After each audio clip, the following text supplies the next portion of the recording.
الصلاة والسلام على أشرف الأنبياء والمرسلين وعلى آله وأصحابه أجمعين وعلى من تبعهم بإحسان إلى يوم الدين أما بعد.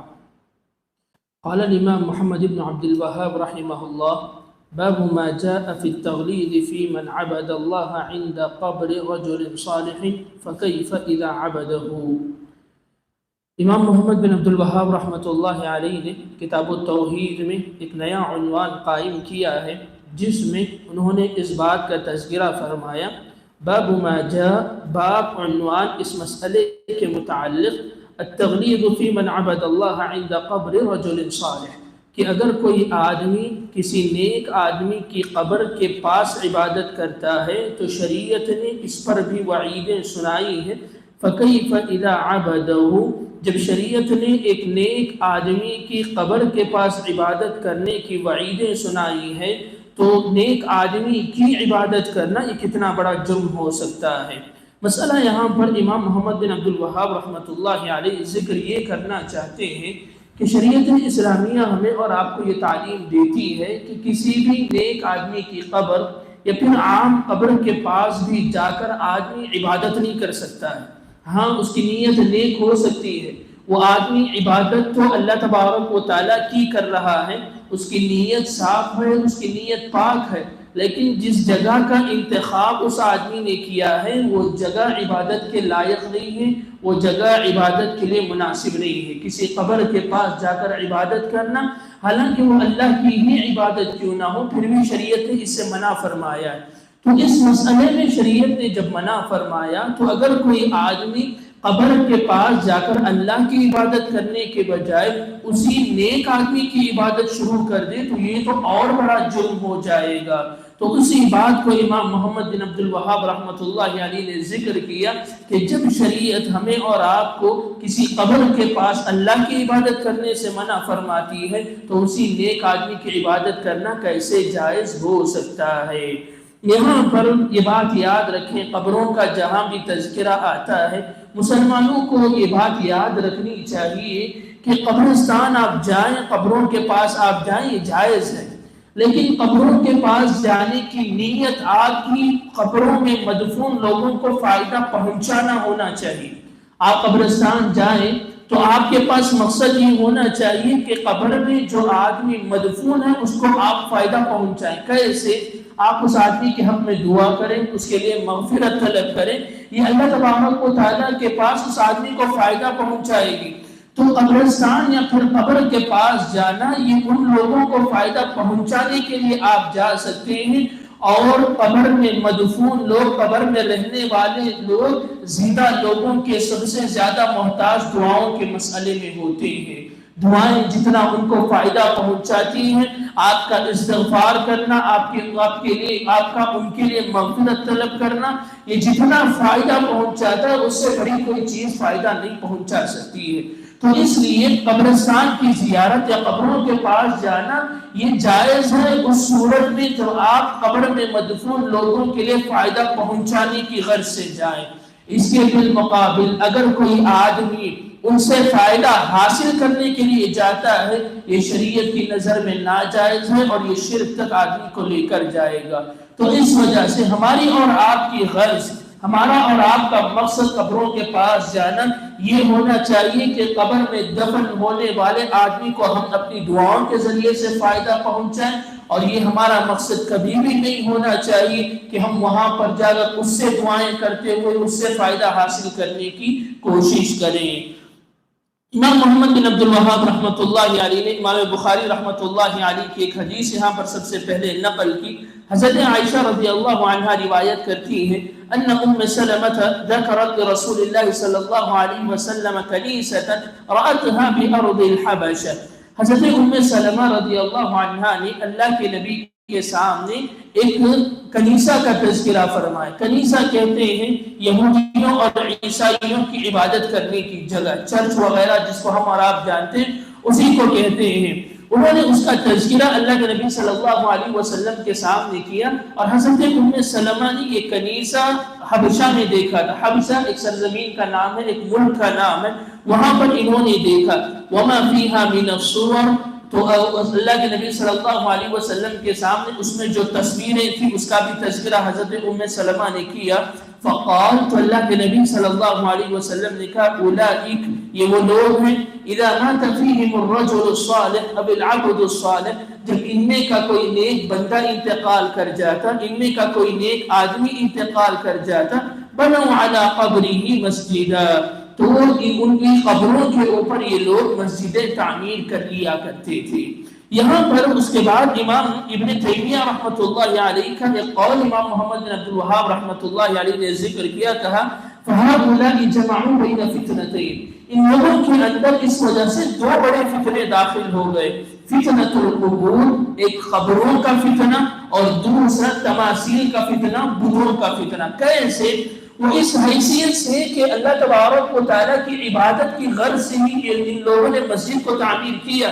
لیکن مسجد کو تعمیر کرنے کے لیے جس جگہ کا انتخاب انہوں نے کیا وہ جگہ بالکل نامناسب تھی، جس سے شریعت اسلامیہ نے منع فرمایا ہے کہ مسجدوں کے اوپر یا پھر قبروں کے اوپر مسجدیں تعمیر نہیں کی جا سکتی. اور انہوں نے وہی کیا کہ اللہ تبارک و تعالیٰ نے قبروں کے اوپر مساجد کی تعمیر سے منع فرمایا تھا، اور انہوں نے قبروں کے فتنے میں مبتلا ہو کر انہی قبروں کے اوپر مسجدیں بنانے لگے. اور اسی طریقے سے دوسرا فتنہ یہ کہ قبروں کے اوپر ان لوگوں نے مسجدیں تو بنا لی، یہ ایک ناجائز کام. اس کے اوپر ایک اور فتنہ ان لوگوں کا یہ ہوا کہ انہی مسجدوں میں ان نیک لوگوں کی تصویریں لگا کر دی تھی، انہی مجلسوں میں، انہی مسجدوں میں ان لوگ نیک لوگوں کے بت وغیرہ ہوا کرتے تھے. تو اس لیے ان دونوں فتنوں میں یہ لوگ مبتلا ہو گئے، جس کا تذکرہ اللہ کے نبی صلی اللہ علیہ وسلم نے ذکر کیا. تو یہ جو فتنہ آتا ہے یہ ہمیں اور آپ کو اس سے ہمیشہ آگاہ رہنا چاہیے. کیوں؟ اس وجہ سے کہ اللہ تبارک و تعالیٰ نے فرمایا احسب الناس ان یترکوا ان یقولوا آمنا وهم لا یفتنون، کیا لوگ یہ سمجھتے ہیں کہ جب وہ لوگ یہ کہہ دیتے ہیں کہ ہم ایمان لا چکے تو انہیں چھوڑ دیا جائے گا اور فتنوں کے ذریعے سے انہیں آزمایا نہیں جائے گا؟ ہر مسلمان کو ایمان لانے کے بعد اس کی آزمائشیں اور بڑھ جاتی ہیں، فتنوں کا ڈر اس کی زندگی میں اور بڑھ جاتا ہے. تو اس وجہ سے مسلمان کو ہمیشہ فتنوں سے ڈر کر زندگی گزارنا چاہیے. اس لیے اللہ تبارک و تعالیٰ نے فرمایا ان الذین فتنوا المؤمنین والمؤمنات، بے شک وہ مومن مرد اور وہ مومن عورتیں جنہیں فتنوں سے آزمایا گیا. تو اللہ تبارک و تعالیٰ انہی فتنوں کے ذریعے سے ہمارے اور آپ کی ایمان کی آزمائش کرتا ہے، اور ہماری اور آپ کی ذمہ داری اس مسئلے میں یہ ہے کہ ہم اور آپ ان فتنوں سے ہمیشہ محفوظ رہا کریں. اس کے بعد امام محمد بن عبد الوہاب رحمۃ اللہ علیہ نے صحیحین کی ایک اور روایت تذکرہ کیا، کہا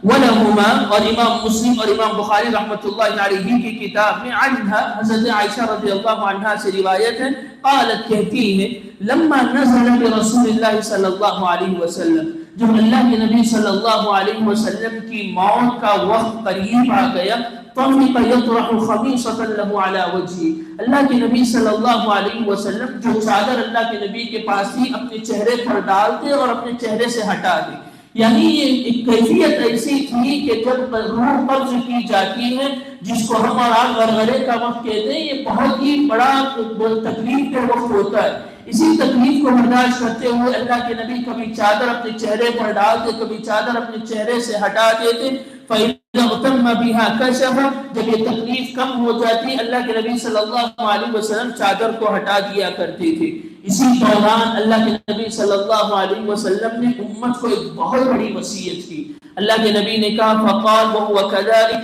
لعنة الله على اليهود والنصارى، اللہ تبارک و تعالیٰ کی لعنت ہو یہود اور نصارہ پر، اتخذوا قبور انبیائهم مساجد، کہ ان لوگوں نے اپنے نبیوں کے قبروں کے اوپر مسجدیں تعمیر کر لی. اللہ کے نبی صلی اللہ علیہ وسلم نے اس جملے میں اس بات کا تذکرہ فرمایا کہ جو لوگ اپنے انبیاء کی قبروں کے اوپر مسجدیں تعمیر کرتے ہیں یہ غلط کام ہے، اور ایسے لوگوں پر اللہ تبارک و تعالیٰ کی لعنت ہوا کرتی ہے. یحذر ما صنعوا، جو لوگ یعنی یہود و نصارہ نے جو حرکت کی، جو یہ شرک کا کام کیا، اس سے اللہ کے نبی صلی اللہ علیہ وسلم اس حدیث میں منع فرما رہے ہیں۔ وَلَوْلَا ذَلِكَ أَبْرَزَ قَبْرُهُ، اس کے بعد کہتے ہیں کہ اگر اللہ کے نبی صلی اللہ علیہ وسلم کی قبر کو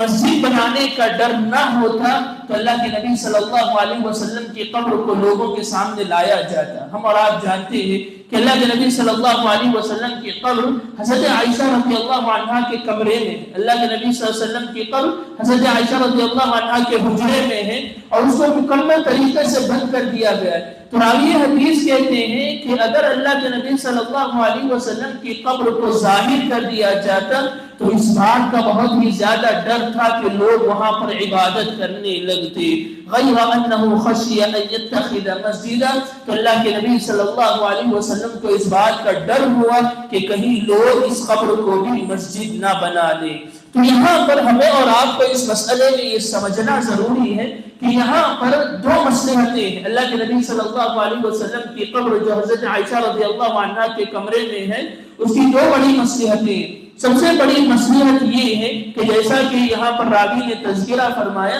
کہ اگر اس کو ظاہر کر دیا جاتا تو ہو سکتا ہے کہ لوگ وہاں پر آ کر عبادتیں کرنا شروع کر دیتے، اور اللہ کے نبی اپنی زندگی کے آخری ایام میں، آخری لمحات میں جو وصیت فرمائی کہ یہود و نصارہ جیسے اپنی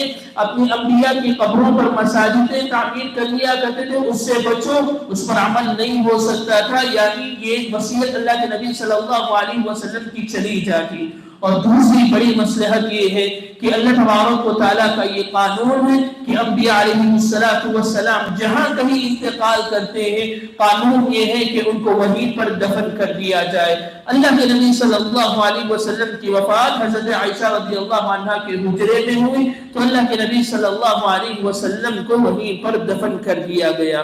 یہاں پر ہمیں اور آپ کو ایک اشکال پیدا ہو سکتا ہے۔ وہ اشکال یہ کہ اگر آپ موجودہ دور میں مسجد نبوی کو دیکھیں گے، آپ کو یہ لگے گا کہ اللہ کے نبی صلی اللہ علیہ وسلم کی قبر مسجد نبوی کے اندر ہے، جبکہ اللہ کے نبی صلی اللہ علیہ وسلم نے اس سے منع فرمایا۔ اللہ کے نبی نے کہا کہ مساجد یعنی قبروں کے اوپر مسجدیں تعمیر نہ کرو، اور جب ہم دیکھتے ہیں تو اللہ کے نبی صلی اللہ علیہ وسلم کی قبر ہمیں اور آپ کو مسجد نبوی ہی میں نظر آتی ہے۔ یہ اشکال ہمارے اور آپ کے خیال میں پیدا ہو سکتا ہے۔ اس کے کئی سارے جوابات دیے گئے، میں مختصر آپ کے سامنے اس کا تذکرہ کروں گا۔ سب سے پہلا جواب یہ ہے کہ اللہ کے نبی صلی اللہ علیہ وسلم کی قبر کے اوپر مسجد بنائی نہیں گئی ہے، یعنی اللہ کے نبی صلی اللہ علیہ وسلم کے دور میں جب مسجد بنائی گئی تھی، مسجد سے متصل اللہ کے نبی صلی اللہ علیہ وسلم کی بیویوں کے کمرے تھے۔ اللہ کے نبی صلی اللہ علیہ وسلم جب انتقال ہوئے تو اس وقت اللہ کے نبی کو مسجد کے اندر دفن نہیں کیا گیا، بلکہ وہ مسجد کے باہر حضرت عائشہ رضی اللہ عنہا کا کمرہ تھا، حضرت عائشہ کا گھر تھا، اس گھر میں اللہ کے نبی صلی اللہ علیہ وسلم کی تدفین عمل میں آئی۔ تو مطلب یہ معلوم ہوا کہ اللہ کے نبی کی قبر کے اوپر مسجد نہیں بنائی گئی ہے، بلکہ اللہ کے نبی کی بات، اللہ کے نبی کے انتقال کے بعد جب اللہ کے نبی کی تدفین عمل میں آئی تو وہ مسجد کا باہری حصہ تھا، مسجد کے اندر داخل ہونے والا حصہ نہیں تھا۔ اور اسی طریقے سے یہ بات بھی دوسرا یہ جواب دیا جاتا ہے کہ اللہ کے نبی صلی اللہ علیہ وسلم کو مسجد میں دفن نہیں کیا گیا۔ کہیں بھی آپ ایسا تذکرہ نہیں سنیں گے کہ اللہ کے نبی صلی اللہ علیہ وسلم کا جب انتقال ہوا مسجد نبوی ہی میں اللہ کے نبی کو دفن کر دیا گیا، ایسا معاملہ نہیں ہے، بلکہ اللہ کے نبی صلی اللہ علیہ وسلم کو مسجد کے باہر حضرت عائشہ رضی اللہ عنہا کے کمرے میں دفن کیا گیا۔ اسی سلسلے میں ہمیں اور آپ کو یہ بات یاد رکھنی چاہیے کہ اللہ کے نبی صلی اللہ علیہ وسلم کی قبر جب وہاں پر ہے تو انبیاء علیہ السلام کی قبروں کو منتقل نہیں کیا جا سکتا۔ انبیاء کی قبروں کو ایک جگہ سے دوسری جگہ منتقل نہیں کیا جا سکتا۔ کیوں؟ اس وجہ سے کہ اللہ تبارک و تعالیٰ کا یہ قانون رہا ہے کہ جہاں کہیں نبی وفات پاتا ہے وہیں پر اس کو دفن کر دیا جائے۔ اسی قانون پر عمل کرتے ہوئے صحابہ نے اللہ کے نبی صلی اللہ علیہ وسلم کی تدفین وہاں پر کر دی، اور اللہ کے نبی کے انتقال کے بعد بھی تقریباً 94 ہجری تک یہ قبر اللہ کے نبی صلی اللہ علیہ وسلم کی مسجد میں داخل نہیں کی گئی تھی، بعد میں جب مسجد کا احاطہ کم ہونے لگا تو اس وقت مسجد کی توسیع عمل میں آئی، اور توسیع ہونے کی وجہ سے یہ قبر اللہ کے نبی صلی اللہ علیہ وسلم کی مسجد میں داخل ہونے جیسا ہمیں اور آپ کو لگتا ہے۔ لیکن یہاں پر بھی ہمیں اور آپ کو یہ بات یاد رکھنی چاہیے، یہ قبر مسجد کے درمیانی حصے میں نہیں ہے، بلکہ اس کو دیواروں کے ذریعے سے الگ حصہ قرار کر دیا گیا ہے۔ یہاں پر جا کر مخصوص طریقے سے عبادت نہیں کی جا سکتی ہے۔ جو لوگ مسجد نبوی کی زیارت کیے وہ لوگ یہ بھی کہتے ہیں کہ اللہ کے نبی صلی اللہ علیہ وسلم کی قبر کے سامنے بھی اگر کوئی آدمی کھڑے ہو کر عبادت کرنا چاہے عبادت نہیں کر سکتا ہے۔ کیوں؟ اس وجہ سے کہ کہا جاتا ہے کہ اللہ کے نبی صلی اللہ علیہ وسلم کی قبر کو جو احاطہ کیا گیا وہ بالکل مثلث شکل میں احاطہ کیا گیا۔ آپ ڈائریکٹ اللہ کے نبی کی قبر کے سامنے کھڑے ہو کر عبادت نہیں کر سکتے، کیونکہ ایسے مکمل کراس ہے دیوار، مکمل طریقے سے مستطیل کے بجائے ایک الگ طریقے سے تعمیر کیا گیا ہے، آپ بالکل اس کے سامنے کھڑے ہو کر عبادت نہیں کر سکتے ہیں۔ تو الغر سے اللہ کے نبی صلی اللہ علیہ وسلم کی قبر مسجد کے احاطے میں آ گئی، پھر بھی ہر طریقے سے اس بات کا اہتمام کیا گیا ہے کہ اس کو ایک الگ حصہ قرار دیتے ہوئے کوئی بھی آدمی اس کے سامنے کھڑے ہو کر عبادت نہ کر پائے۔ اسی وجہ سے موجودہ دور میں بھی بہت سارے قبر پرست لوگ جب جا کر وہاں عبادت کرنا چاہتے ہیں، حکومت کی جانب سے بہت سارے پولیس افسران وہاں پر رہتے ہیں جو لوگوں کو اس سے منع کرتے رہتے ہیں۔ تو اس وجہ سے ہمیں اور آپ کو یہ اشکال دور ہو جاتا ہے، اللہ کے نبی صلی اللہ علیہ وسلم کی قبر پر مسجد نہیں بنائی گئی، اور اسی طریقے سے نہ اللہ کے نبی کو مسجد میں دفن کیا گیا، بلکہ بعد میں ضرورت کے تحت جب توسیع کی گئی تو یہ عمل آیا ہے۔ اس کے بعد امام محمد بن عبد الوہاب رحمۃ اللہ علیہ نے اس بات کا بھی تذکرہ فرمایا کہ امام مسلم رحمۃ اللہ علیہ کے پاس حضرت جندب بن عبداللہ رضی اللہ عنہ سے مروی ہے، کہتے ہیں کہ میں نے نبی کریم صلی اللہ علیہ وسلم کو کہتے ہوئے سنا قبل ان یموت بخمس، وفات سے 5 دن پہلے اللہ کے نبی نے یہ بات کہی، وهو يقول اني ابرأ الى الله ان يكون لي منكم خليلا، میں اس بات سے براءت کا اعلان کرتا ہوں کہ تم میں سے میرا کوئی خلیل نہیں۔ خلیل کہتے ہیں بہت ہی زیادہ جگری دوست کو، تو اللہ کے نبی نے کہا تم میں سے میرا کوئی خلیل نہیں، فإن الله قد اتخذني خليلا كما اتخذ ابراهيم خليلا، کیونکہ اللہ تبارک و تعالیٰ نے مجھے خلیل بنا لیا ہے جیسے کہ حضرت ابراہیم علیہ السلام کو اللہ تبارک و تعالیٰ نے خلیل بنا لیا۔ وَلَوْ كُنْتُ مُتَّخِذًا مِّنْ أُمَّتِي خَلِيلًا لَاتَّخَذْتُ أَبَا بَكْرٍ خَلِيلًا، اگر میں اپنی امت میں سے کسی کو خلیل بناتا تو حضرت ابو بکر رضی اللہ عنہ کو بناتا۔ اس کے بعد اللہ کے نبی نے فرمایا الا سنوا وَإِنَّ مَنْ كَانَ قَبْلَكُمْ كَانُوا يَتَّخِذُونَ قُبُورَ أَنْبِيَائِهِمْ مَسَاجِدًا، تم میں سے جو لوگ پہلے گزر چکے ہیں وہ انبیاء علیہ السلام کی قبروں کو مسجدیں بنا لیا کرتے تھے۔ الا فلا تتخذوا القبور مساجدا، تم لوگ سن لو کہ انبیاء کی قبروں کو یا پھر قبروں کے اوپر مساجد کو تعمیر نہیں کرنا۔ فإني أنهاكم عن ذلك، کیونکہ میں تمہیں اس سے منع فرماتا ہوں۔ تو اس حدیث میں بھی اللہ کے نبی صلی اللہ علیہ وسلم نے بہت ساری چیزیں بتلائی۔ سب سے بڑا پیغام جو اس حدیث سے ہمیں اور آپ کو ملتا ہے وہ یہ ہے کہ بہت سارے لوگوں کا اس زمانے میں کہنا ہے کہ حضرت ابراہیم علیہ السلام اللہ کے خلیل ہیں اور اللہ کے نبی صلی اللہ علیہ وسلم اللہ کے نبی کے حبیب ہیں۔ یہ جملہ غلط ہے، اس وجہ سے کہ جیسے حضرت ابراہیم اللہ کے خلیل ہیں اسی طریقے سے اللہ کے نبی صلی اللہ علیہ وسلم بھی اللہ کے نبی اللہ تبارک و تعالیٰ کے خلیل ہیں، جیسے کہ اس حدیث میں اس بات کا تذکرہ فرمایا گیا ہے۔ اسی طریقے سے اللہ کے نبی صلی اللہ علیہ وسلم نے اس حدیث میں سب سے پہلے مسجد کو قبر کے اوپر تعمیر کرنے سے منع فرمایا، اور آگے چل کر اللہ کے نبی صلی اللہ علیہ وسلم نے جو لوگ ایسا کرتے ہیں ان کے اوپر لعنت بھی بھیجی ہے۔ تو اس طریقے سے مساجد کے پاس یا پھر قبروں کے پاس جا کر عبادت کرنا شریعت کی نظر میں جائز نہیں ہے۔ یہ بات یاد رکھیں کہ کبھی بھی جو قبروں کو مسجد بنایا کرتے ہیں اس کے 2 معنی ہوتے ہیں۔ سب سے پہلا یہ کہ مساجد ہی کو قبر پر تعمیر کیا جائے، پہلے سے وہاں قبر تھی اس کے اوپر مسجد تعمیر کر لی گئی ہے تو یہ بھی اس میں داخل ہے۔ اسی طریقے سے یہاں پر اس بات کا بھی تذکرہ کیا گیا ہے کہ